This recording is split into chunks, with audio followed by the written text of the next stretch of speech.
Let me show you something quickly about justification. Can I have 4 people? Please, the name I want to give you is not your real name. This is man. This is the victim.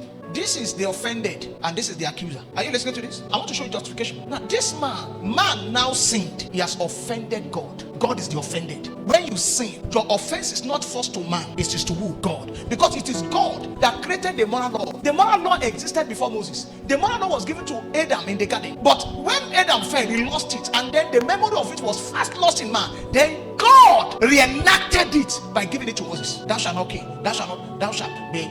All these things. Now, when you kill someone, you offended the man you killed and you offended the people. But the first person you offend here is not the person you killed. It was God that gave you the law that thou shalt not. It's an affront against God's authority.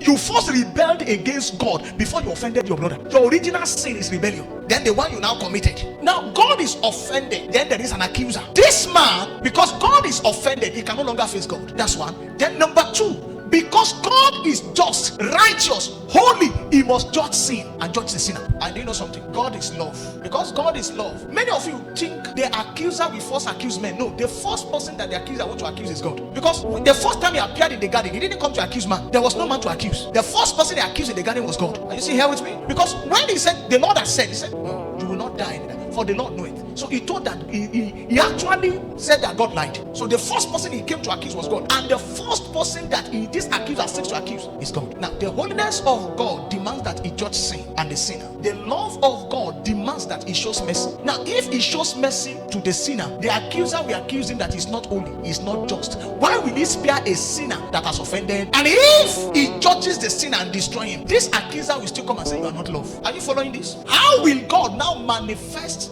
that indeed he is love and he is just, he is holy and righteous? Somebody say the victim. You see, the victim here is Christ and the cross. So when you see the cross is the accurate manifestation of the love and the holiness of God at the same time. The cross is God being just and a justifier, because it is on the cross. That was where God judged sin and still loved the sinner, but hated sin forever at the cross. When you hear for God so loved the world, that's the cross speaking. So what did God do? This is justification. You know what justification did? God brought a victim. The victim now suffered for the sins of this man and suffered for this man, because the sin that this man committed must be judged, and he, the sinner, must also be judged. On the cross, God judged 2 things. God judged the act and the actor. But do you know that he that became sin, that was judged as sin, also was judged for the sinners? So he took our place so that we can take his place. So, and in the law, when you come to Leviticus, they will say when you get an animal, you place your hands on the animal.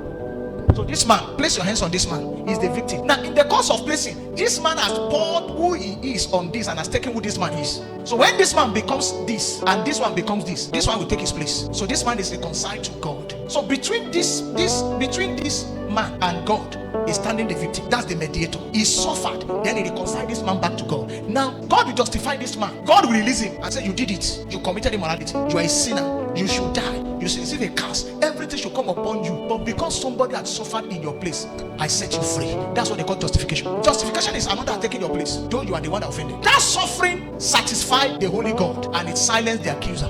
Because anytime the accuser wants to come and say, God, he is wicked, why did you accept him? God will show him the victim. God still retains his holiness and love by the strength of the victim. So when you see Jesus on the cross, you see the holiness of God and the love of God satisfied. And from the two, every man on the earth, even those that have yet to believe, have gotten justification. The day they believe is the day the justification is activated. So the day you believe was not the day your salvation was paid for. The day you believe was the day you entered into it. It has been waiting for you for a very long time.